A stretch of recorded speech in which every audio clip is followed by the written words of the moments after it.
My man, Dr. Zachary, me, how are you doing today, man? I'm doing good. How about yourself? Doing well. I appreciate you spending the time with us today, the viewers, the listeners, the watchers. This is a very intentional space, creating the space for the. Let me slow down. Creating the space not just for only the famous people, only the popular people, but the best people. People who are right up under our nose, and we might not even realize that they're there and who these people are. And I believe, I know that you have an amazing journey and an amazing story. So as we reach out and talk to the dreamers, the believers, the creatives, the professionals, the entrepreneurs, I know your voice is going to bring a lot of value in today's podcast. So I'm excited. I'm excited to jump in with you today. Hey, thanks for having me. I'm not sure if I'm one of the best people, but I appreciate it. Hey, we'll find out. I think so, and I'm excited to jump in. For the people who are listening, for the people who are watching, who may not know, I have your social media pulled up here, Dr. Zach. You're an anesthesiology resident, veteran. Thank you so much for your service. An electrical engineer, surviving fatherhood, a man after my own heart. Yeah, it's been a journey, man. I had some humble upbringings and all those things you just read off. I initially had no plans to do any of them, but it just Wow. the Lord's plan. I'm excited to jump in today. We're slotted for 30 minutes. If you tear these questions apart, it might be a little less. If the conversations get good, it might be a little more. As I often do, I find myself scrolling through social media, and I come across Dr. Zack, who's a medical doctor. I come across you, and the not the way only that you're sharing your content, but what it is you're saying, and the way that you're placing it very strategically, very intentionally, tells me, I could be wrong, but it tells me you're building something, you're creating something. Like there's something you're very intentionally pressing forward to. Question number one: what are you building right now, and why does it matter to you personally? So when I started doing social media, which was a little more than a year ago, I had previously not been on, and then I just started posting. I honestly didn't know what I was going to be doing. I I knew I was a physician and I knew I had some sort of value to offer people, teaching them, educating them. I didn't I didn't know until I started posting and then I started consuming because before I wasn't consuming social media. Then I Either. started, Okay. yeah. I mean, a little bit, it was like Facebook for my friends and family, Sure. right? Sure. Then I realized how much dangerous information is out there. Mm. So I want to use this platform to save lives and to save people's heartbreak and heartache and money from being wasted on these things that are giving them false hope. Now you said things that are giving them false hope. This is not even a question on my list, but you saw something, and it sounds like there is a problem that you are actively solving. You say some of this harmful information. It's just stuff that people are Googling, and they're getting the wrong thing. Like they, as they always say, never Google your symptoms or anything like that. You'll think you're dying. But something tells me there's more to what you saw. Oh, there is so much more. Once I started seeing it passively, then I started actively looking for misinformation. Wow. There are Facebook groups dedicated on pretty much any misinformation topic you can think of. So, or any health topic, you Google it, and there's going to be this like niche group that is so far off the mainstream, right? Uh, Wow. Cancer, and this is I have made a video about this young lady who was diagnosed with breast cancer, and she Man. did her internet research and she's No. refused to work with oncologists and all these other people. And instead, she's learning from these blogs. I kid you not. And she's taking ivermectin and these vitamins and these things for a curable, treatable cancer. That is that I can't imagine what I won't do is pretend to know the height and the depth in which this goes in your profession, but I do know that it resonates a certain type of way because these are lifestyles, these are symptoms, these are diagnoses that people are actually living with. And yourself as a professional, is this, people who are just like, no, holistic is better, or is this, are these people like really off the beaten path to where we're causing more harm than helping people in like these groups that you see? You have the spectrum, right, on both sides of I'm only doing pills, I'm only doing vitamins. And you have people like, oh, like let's exercise, eat right, and everyone Sure. else in the middle. But a lot of these people, or the ones that really cause the danger, are the ones to the extreme side of that spectrum of I'm only taking, a vitamin for my cancer, and then Ah. and yeah, it can be it yeah. Yeah, I kind of want you to go there. This is not that, but this is about intentional focus and passion with yourself as a professional. Is this something that is there something that you're seeing more than anything else? Like, is there a certain type of lane or diagnosis or symptoms or things that people are dealing with more than anything else that has kind of attracted you and created this gravitational pull to where you're like, this is like pulling at my heart and I do want to combat this misinformation? The general theme that I focus on is rebuilding trust with physicians because it probably started eroding before COVID, but Sure. during Ah, yeah. 2020, I mean, I don't know if you saw it, but I saw it. This lack in faith in the medical industry, and it just eroded and eroded, and it's gotten worse, and that's growing. So I'm trying to fill that gap. But within that are columns of everything. And I see a lot of autism. So a lot of Mm, misinformation preying on parents of autistic children or people who are autistic themselves. I see a lot of misinformation regarding cancer. And then I see misinformation regarding just standard health tips, diets, and lifestyles yeah. that are honestly, these things are leading people to die.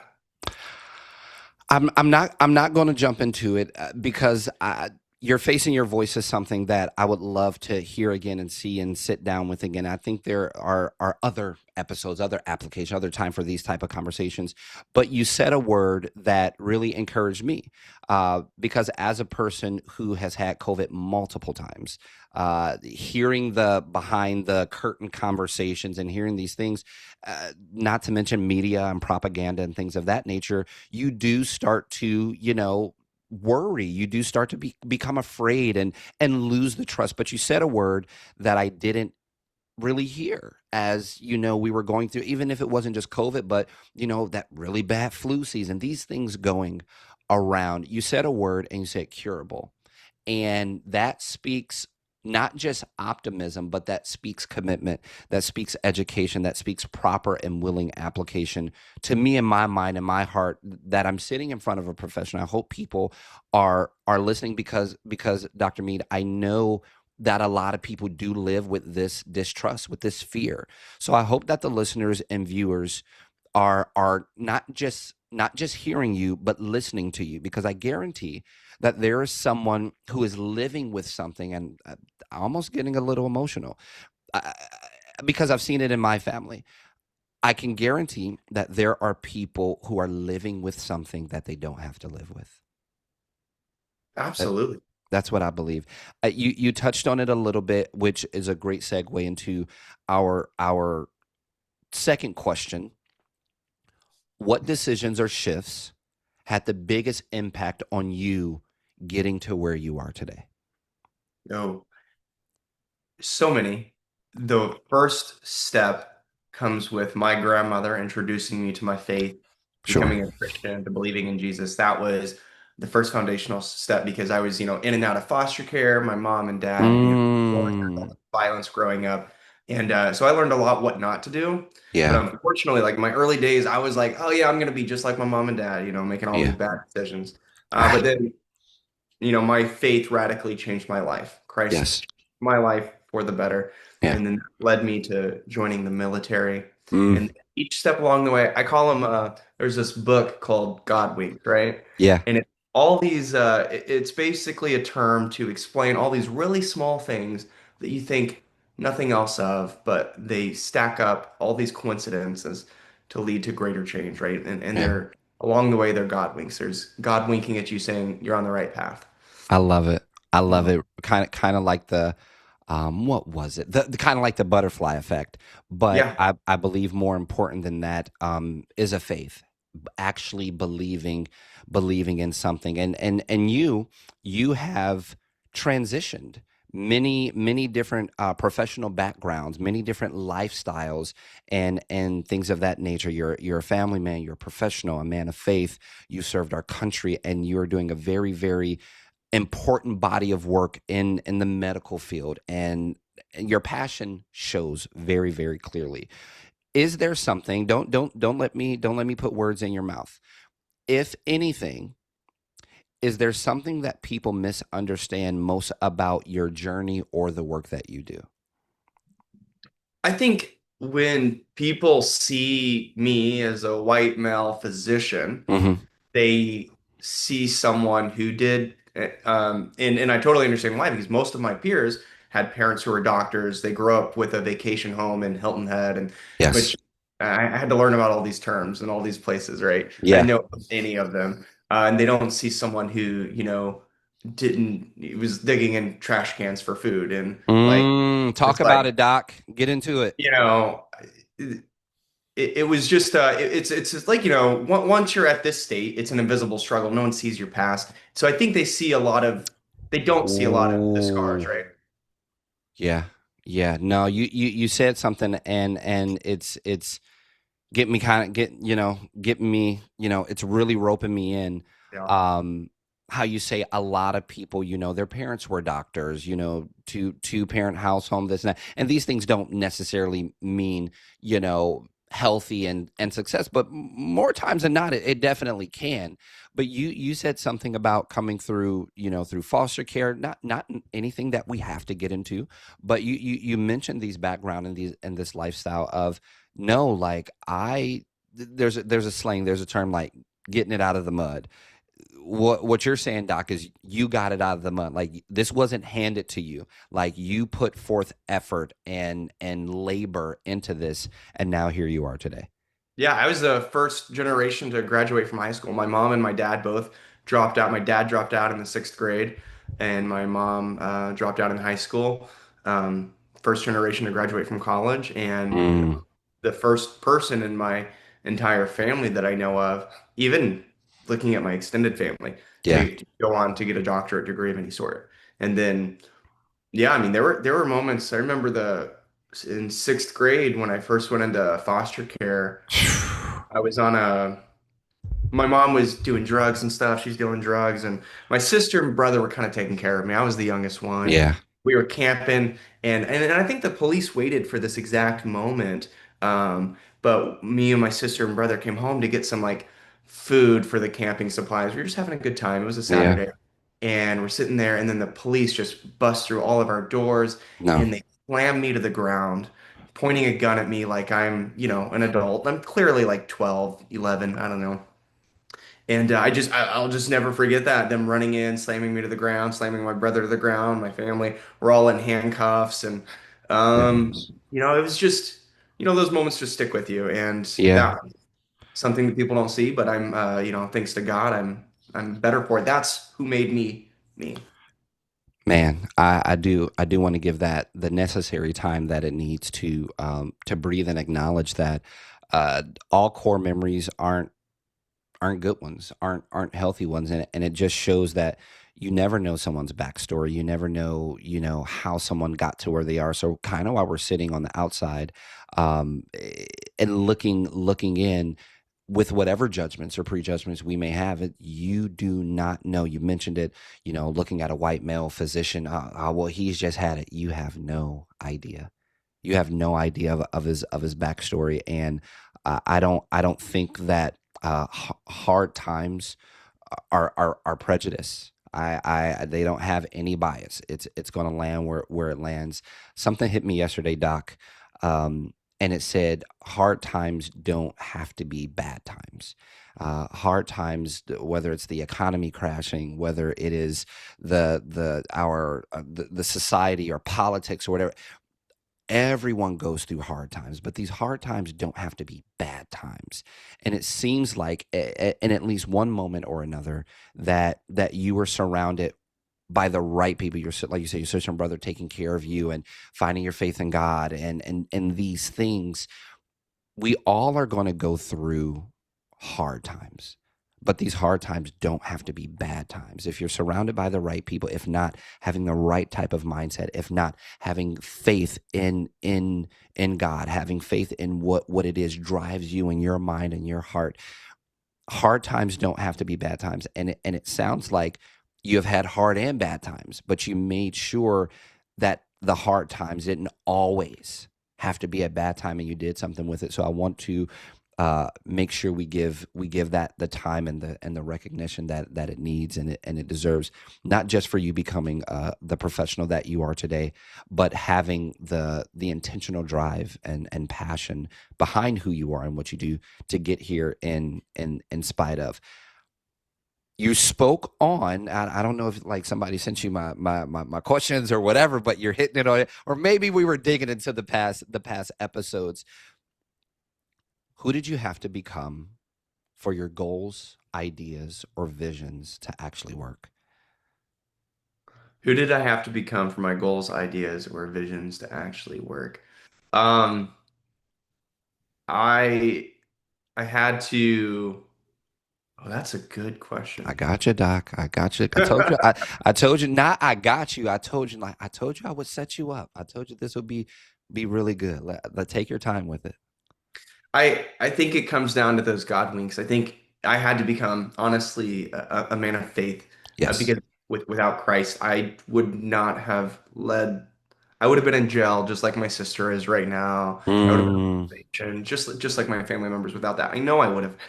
But then beyond that, I also had to be a good husband because my wife also played a huge role in my development, and I actually thought I was dumb. mm, I had failed classes in high school and stuff, because those hard times were getting to me. yeah. And I didn't, when I went home, no one said, "Hey, let's do your homework. You got any questions, right?" Or, "Hey, I went to college. You should go to college too." No one said that to me. As a matter of fact, it was almost like an anti-education environment that I found myself in. Like, Wow. you don't need to go to college to succeed. Yep.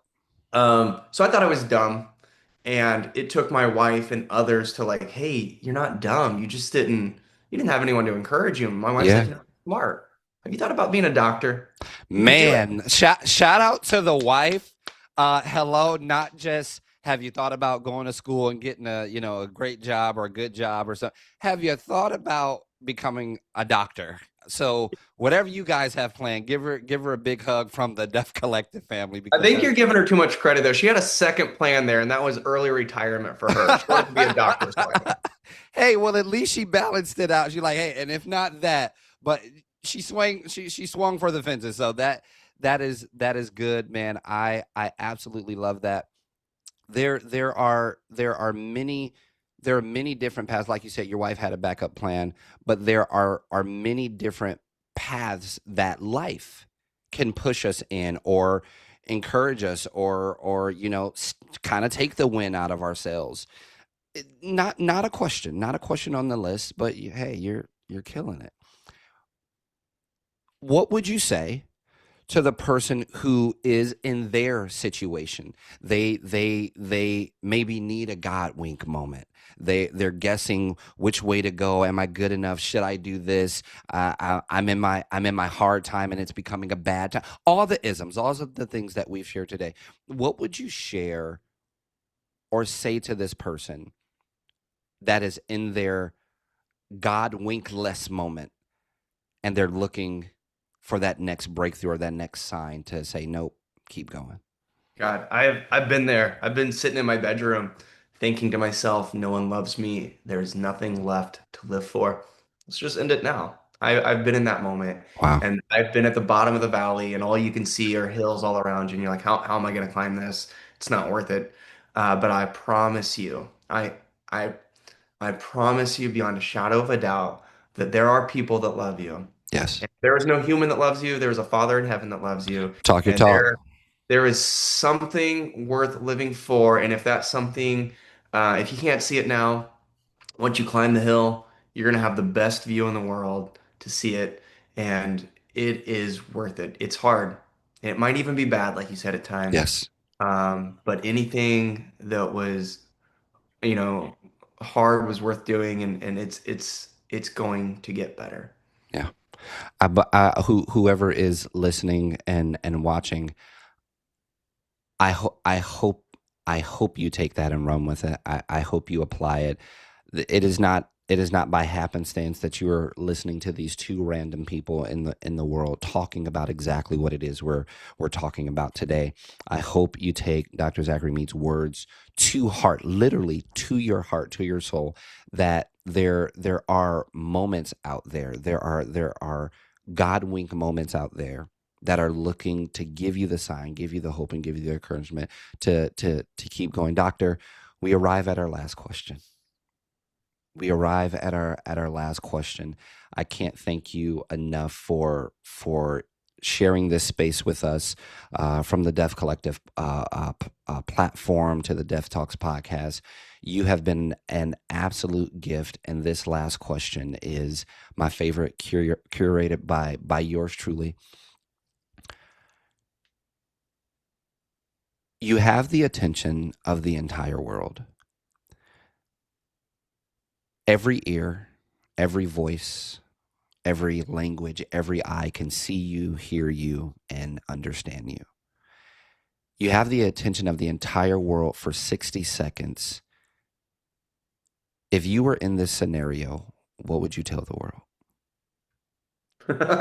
That's, man, that's a really good question. And that's hard because there's so many competing interests.